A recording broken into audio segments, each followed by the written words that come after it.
Hello and welcome to post-match reaction to Crusaders versus the Chiefs. The game finished with a 45-23 to the Crusaders, but it definitely wasn't that big a margin all the way through. And we'll get on to the controversy in the second half.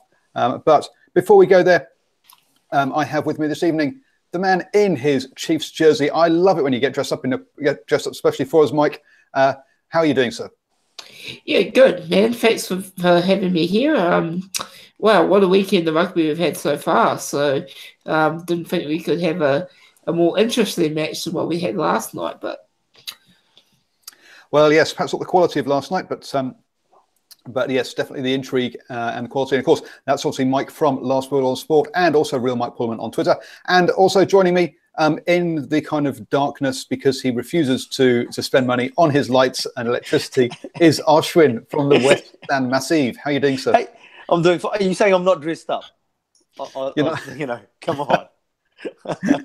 And again, we're complaining it's too hot and that's why he's wearing his singlet.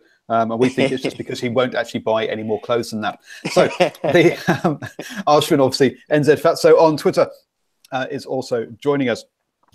So the game kicked off with basically the Crusaders showing some very no messing around, just a plain, you kick it to us and we'll have a plain exit out of the 22. Kind of a no-nonsense approach, which I think we probably saw from the Crusaders and set a tone for the whole of their style of the game. Who wants to go? Go, Mike. Your team.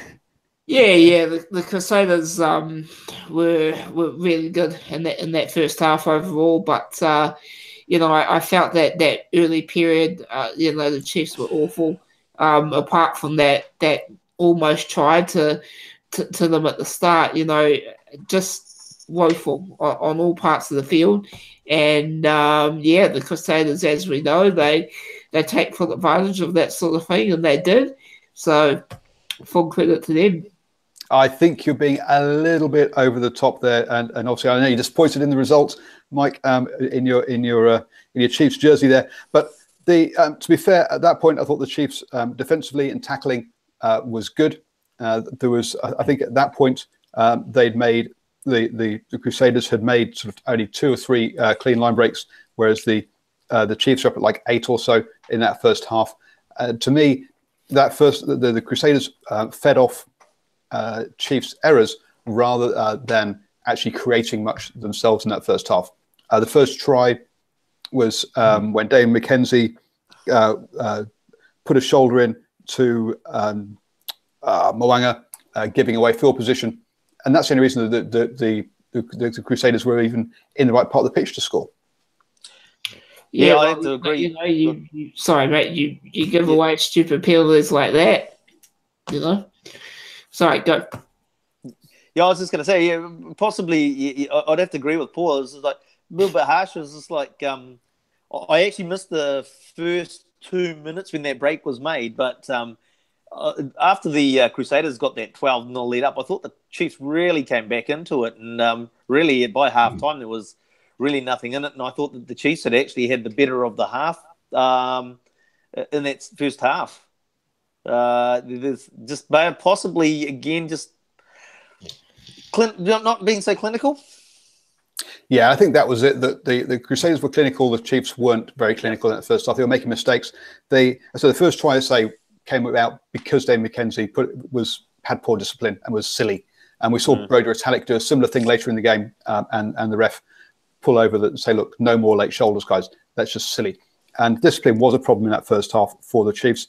And then the second try, Dave McKenzie trying a flat pass, Crotty met man and ball, headed the ball forward, and Moanga was just too quick. So again, not a try that was created by the Crusaders, but a Chiefs mistake. Got to call time out on your Paul on this one. I have to have a go on this one because I was absolutely. It's just like, what the hell is the bloody TMO there for? Crotty is not looking at the ball. He is taking Fauli out before the ball arrives to him, and all they're looking at is, did it hit his arm or not? It's like, what the hell is he there for? He has tackled the attacking player before he has received the ball. It's a penalty to the Chiefs. Well, I think, the Crusaders' defence was really quick off the line. That they might have been offside potentially. But again, McKenzie, no-look pass, not the only one he threw on the night. And yeah, it did come off Connie's, what looked like it touched his arm or his chest or something. TMO needs to make that call. But I really But my point is the fact is that the TMO is looking at it and you can clearly see Crotty tackling the man and not looking at the ball before the ball arrives. And then it hits Crotty, therefore Fauli, and he's made contact with them. That's a penalty. He's taking the man out. What's the rule? But I think Fauli was the intended receiver on that. It was the 10 for the Chiefs that was slow off the mark and, couldn't adapt to what was happening in front of him and for a no-look pass. He shouldn't have thrown the pass, but I think Arshin's point is that that Crotty was there perhaps half a second too early. Yep. And he got his timing wrong, and therefore it should have been a penalty for tackling that ball. Every day of the week. But yeah, David McKenzie should never have thrown that pass in the first place. I have to agree with that. And we're talking about the clinicality. So we had Anton Leonard-Brown's great break in the first couple of minutes. We had Charlie Nartai, also another great break with a player on each shoulder, and he doesn't give it, and he gets stopped short, and they don't score a try. Those opportunities there, the Chiefs could have been up 17-12 at that point, but they weren't because they weren't clinical enough in taking their chances in those places. So, can anyone understand why, if you're wearing a Crusaders jersey, you make the right choices? You're wearing other jerseys, you seem to make that wrong choice. Though that's the difference between these teams. Is that I don't believe that physically or the ability wise, there's a hell of a lot of difference between our Super Rugby teams. It's the decision making at the critical moments, is what you're alluding to there, Paul. That's the difference between these teams. Yeah, you're exactly right, and I think a great example of that was Faioli's drop, because if you watch it, he just came rushing in out of nowhere, and I think it was Brad Weber was actually looking to pass it elsewhere, and before he knew it, Faioli's right there, throws it straight into him. I mean, just a breakdown of communication and poise, really. Yeah, and I think there's a couple of new players in the Chiefs that are going to need to settle in. Faioli was one of them. The winger that came on in the second half was another one that wasn't awake to what Damien McKenzie does. Damien McKenzie makes a break, and everybody has to wake up because he's likely to pass it to you. And as far as he was concerned, Damien McKenzie is going to take it and kick. Oh, he instantly started running. Oh, he's passed me the ball. What's going on here? This is so. I think there's an element there of some of the new players needing to wake up to the style of play that they're going to have to live with, because that's what you get with Damien McKenzie. Actually, what you're alluding to, I mean, I use that word again, but SBW, when he was at the Chiefs, Aaron Cruden always ran on Sonny Bill's shoulder because he knew there was an offload coming, and that's the same thing with Damien McKenzie. You know he's going to be doing something. You've got to be there with him. And you've got to be awake to it. The fact that because he's 10 yards behind you and he's doing something, he's about to be in front of you and he's going to throw it to you. And it's being awake. Yeah, you say being awake to how he plays and what he does. But Kane eventually, third time lucky, great, lovely break, and gets the try. Sam Kane, the man to lead the revival there. Did you think Kane had a fantastic match all around? I felt he's usually a wee bit of a slow starter in Super Rugby, but tonight I thought he was really good, both in terms of his play, but also his discipline, really, in comparison to some of his teammates. But yeah, really, really stoked for him, and he didn't come away with an injury either, which can't be said for the likes of Mitch Brown, etc. Yeah, I sort of thought that was like when he made the break, and it's just like he's looking to pass somebody. This is like, no, just run. There's like guys cutting your passing lanes off. Just run, and eventually he did. Yep. Actually, we've missed out the Moanga yellow card, where the Chiefs should have taken advantage, but were unable to take advantage of that, even though they did score as soon as he came back on the pitch. And we've already talked about one controversial decision. Let's talk about the next one then. Just before half-time, yellow card for a swinging arm on DMAC. everyone was saying D-Mac was ducking. To me, he wasn't. He was just standing there and went down after he got hit on the head. That was a red to me. Same as Higginbottom's last night. Saw the Higginbottom one last night, and it was as soon as I saw it, that's red. In that game, it was lucky there was no second red for the tip tackle. But that one tonight with Alatoa, that's a red every day of the week. It's a swinging arm with force, direct contact with the head, red card. What part of that they didn't understand, I don't know. There was no falling over from D-Mac. Yeah, no, it was just D-Mac size in comparison, I think. You know, no, that was a clear swinging arm. Should have been a red. And, yeah, I think we move on. And it was a break for the Chiefs because they weren't really able to score from that first yellow card to Moago, which they should have. So, you know, second bite of the cherry. And but, yeah, I don't quite understand what the referees are doing at the moment anyway, so move on. Yep. And then obviously I'm going to mispronounce the name. Was it Malou, the winger, who got a lovely break and off, and I think it was Anselmo Brown break and then he went over for the try to notch things up to 19-17 at half time. Yeah. Ala Malu is like, if you saw him in the NPC, the Mitre 10 Cup, it's like he's great to watch. He's great to watch, and you give him a bit of space, and he can create. Leonard Brown's one of those players that can give those outsides that space, and that's what he did, and he achieved it. Yep, lovely ball there. And then in the second half, both sides decided to keep hold of the ball. There wasn't much kicking initially, and but the Chiefs, with the wind behind them, managed to control territory early in that second half. And to me, I think the difference was that we talked a lot in the first half about Damon McKenzie playing flat to the line and trying to throw these no-look passes. In that second half, I think he took 2 steps back, gave himself some space and time, and therefore wasn't throwing the intercepts, wasn't throwing these balls that were getting bouncing off players. And I think gave himself some time and played a lot better in that second half, especially that first period of the second half at 10. There's a lot more thought in what the whole team was doing in that first period of the second half. You're right about McKenzie, but I thought some of the lines that all the Chiefs were running were really good. They weren't quite so sideways; they were more straight up the guts, which was really good. And I guess at that point when you take a 1-point lead off a penalty, match is never safe. But great start to the second half. I think that the Chiefs won from the 20th minute through till the 50th minute, really. Yeah, look, I don't, and there's a little bit with the game last night too.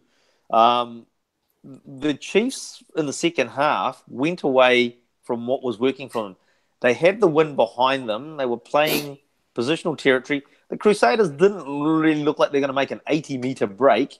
And so the player pushing them into the corners or putting the ball behind them was working, and they seemed to go away from that. And it was, as I said, a bit like last night, and the Blues doing something that was working from them. They came out in the second half and started playing a different game. Yep, that was working for them. They had the territory. They got that 1-point lead. They couldn't really quite break down the Crusaders. They didn't look particularly like scoring much either, to be honest. That came down to penalties and errors. So basically, both sides were holding on to the ball, not being able to break the line at that point, and either took a kick or a penalty. Unfortunately, at this point, the Chiefs scrum started to creak, and the Crusaders took over that part of set play. And we should probably talk about the other part of set play, which was the line out. Really wasn't firing for either team tonight. Both very scrappy from the line outs. Yeah, misfiring is interesting to see the number of misfires. You might expect one that might go awry, but it was interesting to see a few of them go awry, especially like the Crusaders, coming down to the end of the half, end of the game, and they're looking to close it out with a try, and they overthrow a line out. It's just like, wow, geez, right, 5 meters out, and just totally unheard of sort of stuff. As I said, you expect maybe one a game, but yeah, there was I suppose first game rust or early season rust there for the lineouts. According to the stats, the Crusaders lost 3 and the Chiefs only lost 2, but it felt like more than that. And perhaps it was the fact that there were crucial lineouts as well, or maybe some of them were scrappy even if they did win them. So, but yeah, the lineouts really did feel to me to be misfiring at the wrong times for both sides in this game. So after that 50-minute point, or I would put it down as 56 minutes, just to be pedantic. That's of the penalty. The Crusaders took over with possession, but I thought the Chiefs' defence was up to it and was containing them quite comfortably at that point. Yeah, they were, but they were also getting very tired. I mean, you saw that with the forward pack. They had to replace all the 1, 2, and 3, and I don't think the people who came on and replacement really did the job. But I mean, when you lose Dominic Bird and Mitch Brown in the first half, your boys are going to be tired. I think Liam Neeson was, down on his feet, particularly when leading into Whitelock's tries. So they weren't prepared for that. They weren't prepared to lose 2 guys within 30 minutes. Yeah, those 2 early injuries definitely were caused the Chiefs to have to put in much more work for them and not be able to replace the players, as you say. So it meant that they'd used all their 5 of their forward replacements, which was all of them, by the sort of 55th minute. So yeah, they were already there was no late surge or fresh breath they could bring on at the end of it. And basically, it was another scrum that basically that kind of tipped the tide. Good scrum, and that just shows you the hard work that your players such as Retallick and Sam Cane especially were putting in defensively. As you tie those into the scrum, that gave Goodhue space to make the break. I've got the wrong player. I think I got the right player. And then that was and that try off the back of that scrum really was where the Crusaders took back the lead and then never relinquished it after that. So let's get on to onto the last controversies then. Crotties diving for the line, and I can't remember who it was that tackled him, going off for, initially Boshier. Lachlan Boshier. So the referee says, it's only a penalty because there's contact with the head because he's diving towards the line initially. And then he upgrades it saying that it was a try-scoring action, therefore it's a penalty try, and I've also got to give a yellow as well because it's double whammy for these things. So personally, and Matt Gitto has come out on Twitter to say that was never a penalty try. I agree. If the player, if the attacking player is going to dive towards the line, what other part of his body is he presenting to the defender? The defender can't touch anything else. I think the difference in this situation is the initial contact is on the shoulder and not on the head. Therefore, yeah, you can penalise him for doing the old contact with the head, but that's because he slipped up. It's not the, as we talked about, the Alatoa one where it was direct contact with the head. It's the consistency it's really driving me insane in the membrane.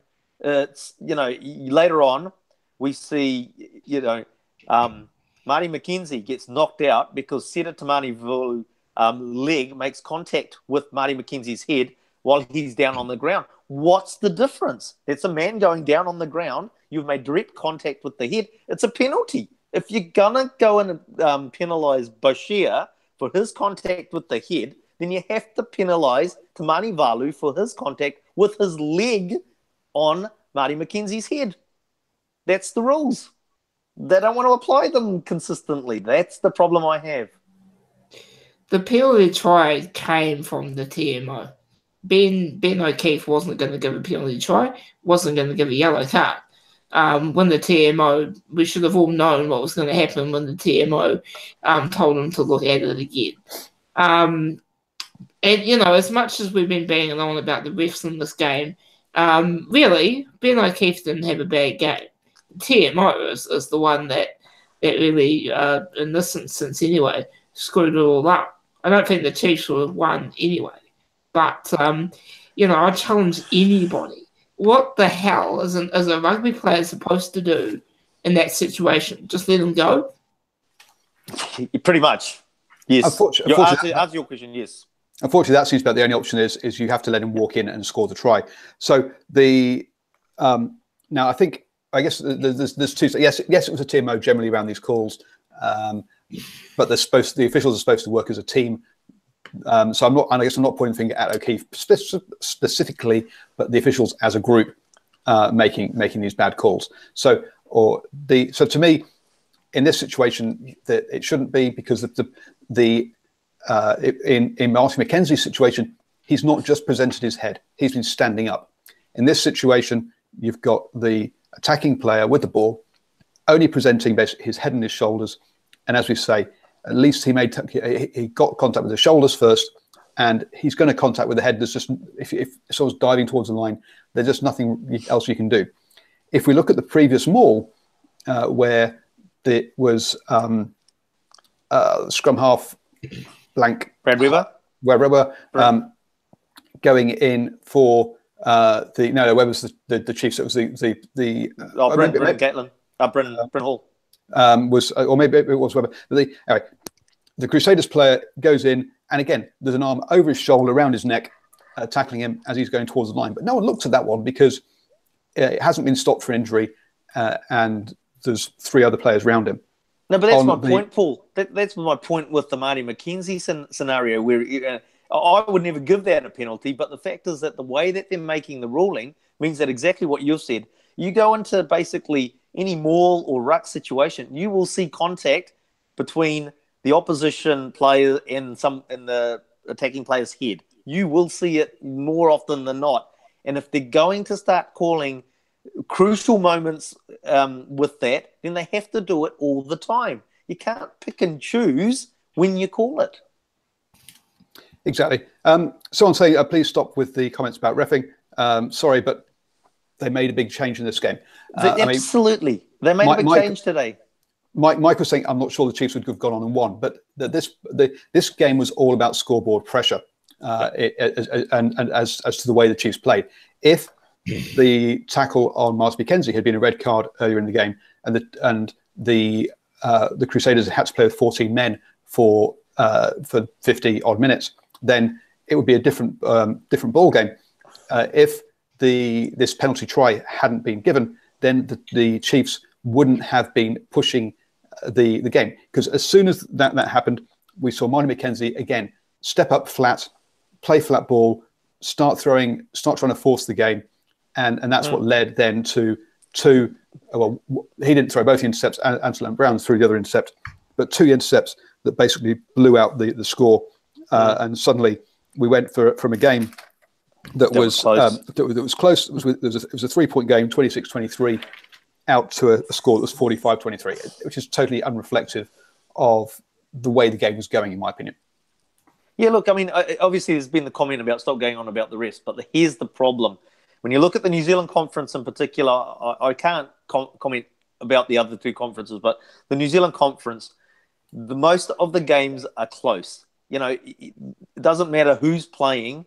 The fact is that most of the conference games in New Zealand are close. The decision of which way the games go on is being influenced by the referee. And also, just putting it out there, if this was an all-black match and an international match, everybody would be talking about the referees. So you can't pick and choose, guys. Come on. That's true. And I guess, Andre on here never had the feeling that the Chiefs would win the game. Mike, you've said a similar thing. You didn't think that the Chiefs were necessarily going to win it. I would say I think that the scoreboard pressure is what made it feel like that, which I think is why they took the penalty to get 1 point ahead. Getting ahead means is important, and I think this game I think was all about scoreboard pressure, which came about because the Chiefs made too many errors in the first half, didn't finish off their breaks, whereas the Crusaders took advantage of the ball when it fell their way and scored their points. This is definitely not a 22-point different game. This is a 3-point different game. Yep, absolutely. Cool. Those are the points I wanted to make about this. Any other points you guys want to bring up? Oh, I think I've banged on about the point that I really wanted to make, and that's really just doing my head into the consistency in the refereeing and officiating. That's all I want to see, because it gives the match a fair contest then. And if you don't have consistency of refereeing, you're not going to get a fair contest. Yeah, I guess for me, there's probably 3 talking points. As much as both teams were penalised in this match, I really felt that the Chiefs, I said on Twitter before the game, their discipline has cost them big time in the last few years. With Colin Cooper coming in, maybe that was going to change. Clearly hasn't. I know it's only 1 match into the season, but and also Damien McKenzie. Now, I don't, when he played at 10 for the Māori All Blacks against the Lions, he didn't have a good game. Everyone said then he wasn't a 10. I think we need to give him a wee bit more time.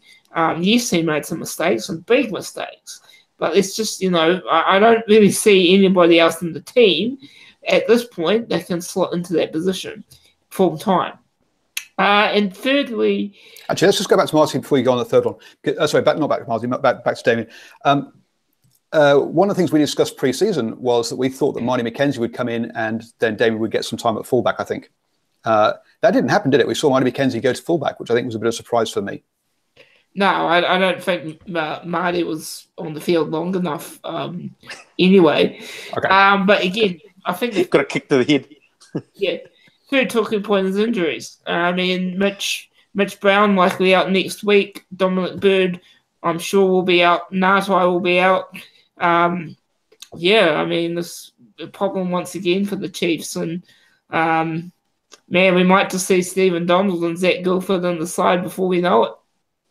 Well, Zach Guilford, maybe, yes. And because, as you say, with Charlie, if Charlie Natai is out. And now Charlie had a good game from fullback, but... Very good game. I guess my only point was, so he had 8 carries for 64 metres. To me, I actually want him closer where he gets the ball more. And being perhaps was he wasted a bit at fullback? No, I think he gets the space. I think he got the space to be able to utilise his skills that he's got, that he uses at centre. I suppose you're right. You bring him into centre, he could be more effective, but there's also a gap there at the fullback for the Chiefs. There isn't there, I think, and he can fill it for them. Yeah, well, I think, not next week though, probably. Yeah, I think Johnny Fa'auli as well is, he last year he didn't really perform when he had chances, and like I said on Twitter, nothing tonight really suggested he's improved much in the pre-season. So a lot of work in that back line for the Chiefs, but credit to the Crusaders, they took, they really did take the opportunities, and games should have been closer, but yeah. Yeah, we had Crotty with 11 tackles. I think he did. We know he runs the defensive line well, and I think he did that yet again. Impressed by Bridge, actually, one of the names that didn't jump off the sheet at me, but he made over 106 meters. I thought he had a good game. He's you keep an eye on him. He's one of those guys that just consistently does the right thing. He might not be as flashy as some of the other wingers that go around the big steps and that, but he makes the right decisions consistently. And what was it? I think when Alamalu made a break in the first half, I think it was, he actually went. He turned. George Bridge turned and ran him down. Oh no, Stevenson. It was Stevenson. Sorry. Yeah, I mean, Bridge. I'm looking at this. He made 106 meters. The next most meters made by a Crusader was 36 by Goodhue. That's 70 meters left. Wow. Which, so with ball in hand, he definitely got free much more than any other player. And no one on the Chiefs side made more than 64 meters, which was Charlie Natai and Anton Brown. Another thing that it shows there is the fact is that how if George Bridge did 100 odd meters and the next best was 30 odd meters, it just shows how the Crusaders actually share the ball around and how it's actually it is a team going forward. It's not individuals that are making big yardage. Yeah, I'm totally against the grain. But just back to Damien, because I did want to say this and I almost forgot it. A lot of talk in the comments that he's not a 10. Well, just remember, at the end of the season, if he has a horrible season, who was the man who wanted Mackenzie to play at 10? It wasn't Damien. It wasn't Colin Cooper. It was Steve Hansen. That's where the All Blacks want Damien in the future. So points in that direction. I still think he is. I still think he's got a good chance of making it there. One of the other... He's a 10. I think he's a 10. One of the other stats that jumps out at me here, Damien McKenzie passed the ball 26 times. Mo'unga passed the ball 8 times, which is shows you how much that Hall is passing it to someone else, and they're playing a much narrower game plan, one-out rugby, whereas the Chiefs are looking at spreading it. They're asking, yes, we're seeing him make more mistakes, but we're asking him to do so much more, something like 3 times as much work as Mo'unga. If you do that, some of those passes aren't going to stick. But when the players get to know each other better, they will do. So I think he's been asked to do a lot more work than people realise, as well than other fly halves as well. Yeah, you could go through this season seeing we keep saying Marty. Damien, basically, unfortunately for the Chiefs possibly, but just finding his way in that position. But it's not a question of if, it's a question of when. He will be a good 10. He possibly be a great 10. Yeah, no doubt at all. I think people just need to give him a wee bit of time. Yeah. Yep. Some suggestions, it's a kick more. I don't think that was part of the game plan today, even though perhaps in the second half we could have done a bit more for territory from Professor Procrastination. Yep. I'll just have a quick look through some of the comments. But yeah, so cool. I think we've covered everything that from the game that I can think of. So unless you've got other points, Mike, where can people get hold of you? Yeah, you can follow me on Twitter at Mike Pullman. So hit me up on there, and also go to lastminuterugby.com for all your latest rugby analysis and whatever else. And Mike will be writing up this game for that website, so do go read his piece on that. Ashwin, so where can people get hold of you? Basically, I'm just on Twitter at NZFatso. I'd just like to say, hey guys, go along, join DrivingMaul, pay Paul so he can give me some money and I can put some lights in. And the other place you can find Ashwin will be at Blues home games in the West Stand. Next Friday, I'll be there in the West Stand. Next Friday. It'll be the noisiest part of the West Stand, and some of the language will be a bit colourful, so don't take your kids, but it is a good... it is good bants in that area. I'm Paul, the guy behind DrivingMaul. Obviously, subscribe to the YouTube channel. If you're watching the recording, there's a face there that you can do it on, and there's a box there that shows my latest video. If you're on the podcast, please subscribe to your favourite podcasting app. Give us a 5-star review and all of those kind of lovely stuff. And obviously, at DrivingMaul on Twitter, that's my home. That's where I live. That's my virtual life. In fact, that's my whole life. So come and please say hello. Otherwise, I'm just all lonely.